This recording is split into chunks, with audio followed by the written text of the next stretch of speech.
मैं अपनी ओर से I would like और पूरे भारत की ओर से to, on behalf of Australia myself को and all of India, और विशेष रूप से कोविड-19 से प्रभावी सभी लोगों और परिवारों के प्रति हार्दिक संवेदना प्रकट करना चाहूँगा। इस वैश्विक महामारी ने विश्व में हर प्रकार की व्यवस्था को प्रभावित किया है और हमारे समिट का यह डिजिटल स्वरूप इसी प्रकार के प्रभावों का एक उदाहरण है। एक्सेलेंसी, आपसे इस डिजिटल माध्यम से मिलकर मुझे बहुत खुशी तो है ही है, लेकिन थोड़ी निराशा भी है, क्योंकि हमें भारत में आपका गर्मजोशी से स्वागत करने का अवसर नहीं मिल पाया। पहले जनवरी में और फिर पिछले महीने हम आपकी भारत यात्रा की प्रतीक्षा कर रहे थे, लेकिन दुर्भाग्यवश दोनों ही बार यात्रा स्थगित करनी पड़ी। हमारी आज की मुलाकात आपकी भारत यात्रा का स्थान नहीं ले सकती है। एक मित्र के नाते मेरा आपसे आग्रह है कि स्थिति सुधरने के बाद आप शीघ्र सपरिवार भारत यात्रा का प्लान करें और हमारा आतिथ्य स्वीकार करें। एक्सेलेंसी, भारत ऑस्ट्रेलिया संबंध विस्तृत होने के साथ साथ गहरे भी हैं और यह गहराई आती है हमारे shared values, shared interest, shared geography और शेयर्ड ऑब्जेक्टिव्स से। पिछले कुछ वर्षों में हमारे सहयोग और तालमेल में अच्छी गति आई है। ये सौभाग्य की बात है कि हमारे संबंधों की बागडोर का एक छोर आप जैसे सशक्त और विजनरी लीडर के हाथ में है। मेरा मानना है कि भारत और ऑस्ट्रेलिया के संबंधों को और सशक्त करने के लिए ये परफेक्ट समय है, परफेक्ट मौका है। अपनी दोस्ती को और मजबूत बनाने के लिए हमारे पास असीम संभावनाएं हैं। ये संभावनाएं अपने साथ चैलेंजेस भी लाती हैं। चैलेंजेस की किस तरह इस पोटेंशियल को वास्तविकता में ट्रांसलेट किया जाए, ताकि दोनों देशों के नागरिकों, बिजनेसेस, एकेडमिक्स, रिसर्चर्स इत्यादि के बीच लिंक्स हो और जो और मजबूत बने। कैसे हमारे संबंध अपने क्षेत्र के लिए और विश्व के लिए एक फैक्टर ऑफ स्टेबिलिटी बने, कैसे हम मिलकर ग्लोबल गुड के लिए कार्य करें, इन सभी पहलुओं पर विचार की आवश्यकता है। एक्सेलेंसी, समकालीन विश्व में देशों की एक दूसरे से अपेक्षाएं और हमारे नागरिकों की हमसे अपेक्षाएं बढ़ गई हैं।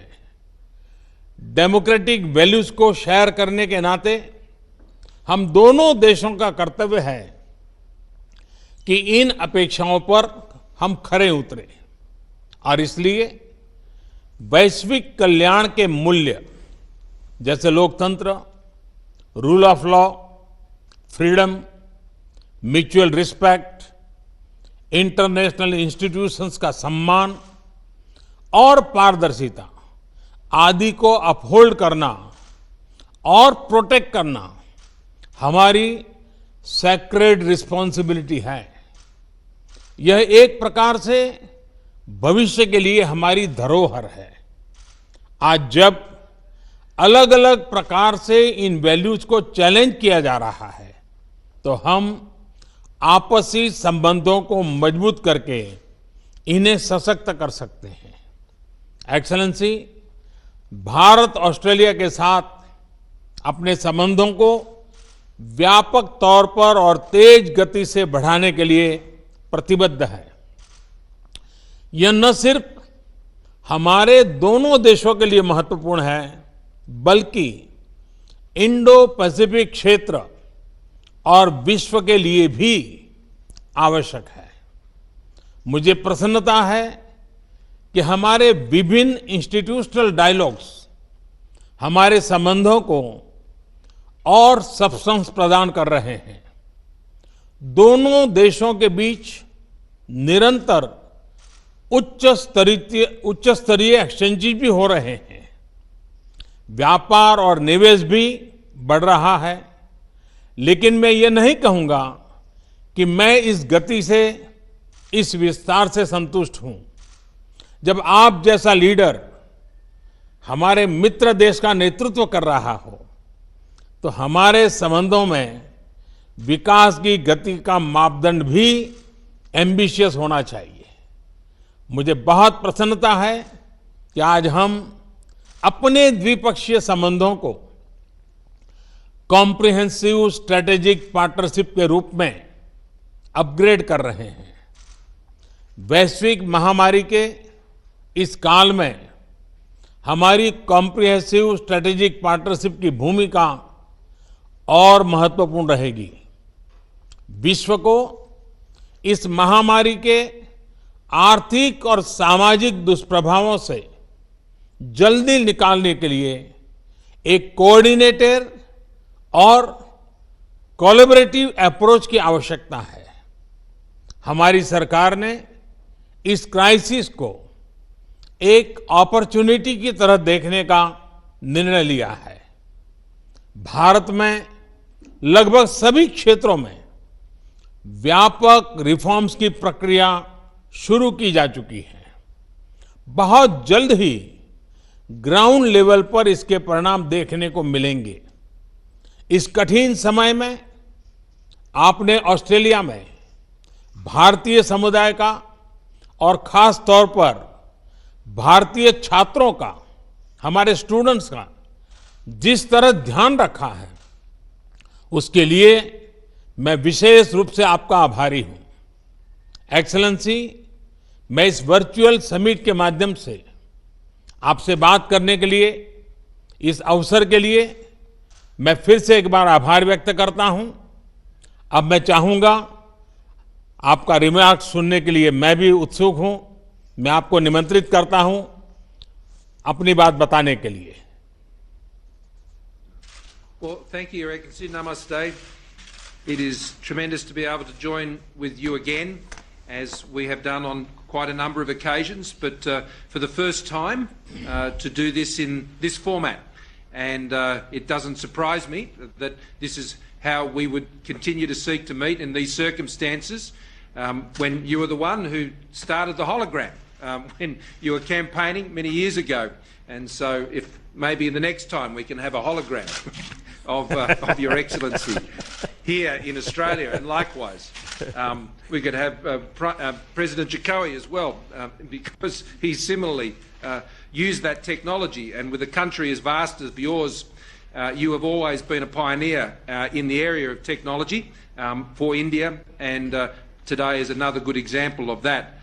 Your Excellency, can I thank you for your leadership, not just within India, but more broadly throughout the G20, the Indo-Pacific, and the stabilising and constructive and very positive role that you have played in these very difficult times. Together with our friends such as Prime Minister Abe, this has been so important in our region, and to provide that steadying and stabilising and wise influence during what is an incredibly difficult time for all of our countries, and we wrestle with those challenges each and every day. Can I also convey our deepest condolences to all of those impacted by Tropical Cyclone Amphan. This is, together with all of the other difficult issues that are being faced, our condolences are with you for that terrible event, and of course the industrial accident at Vizag. These are issues that are unrelated, obviously, to the COVID-19 challenges, but they still come and they still test us, and once again you've proved more than the measure of those tests. Our relationship is exactly as you've said. It is a very, very comfortable relationship. It is a very natural relationship, so much in common, so much shared, if not in language always, certainly in the things that matter and the values that we hold. And we both seek to champion those values together in our region and independently as very proud sovereign nations and very vibrant liberal democracies as well. And I think we hold that flag up very proudly, each of us. But when those flags come together in the way they have now, and have for some time, we're only full of ambition, as you said, for what can be achieved in our relationship. And between us, I have no doubt, and with our excellent foreign ministers and trade ministers and others, defence ministers and others, we can achieve a lot in the years to come.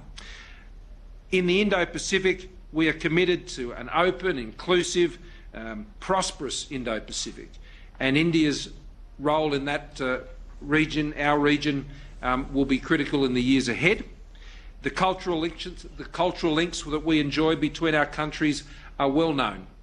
And what, though I am even more excited about, Your Excellency, is that it's time for our relationship to go broader and to go deeper. And the things we are speaking of today, I greatly regret we could not do them in person on not just one but two occasions. And I thank you very much for the invitation for Jenny and I to join you in the future. I know she's very much looking forward to it. Facebook रे news update पाई OTV रो Facebook page को एबे ही like करंतु और follow करंतु।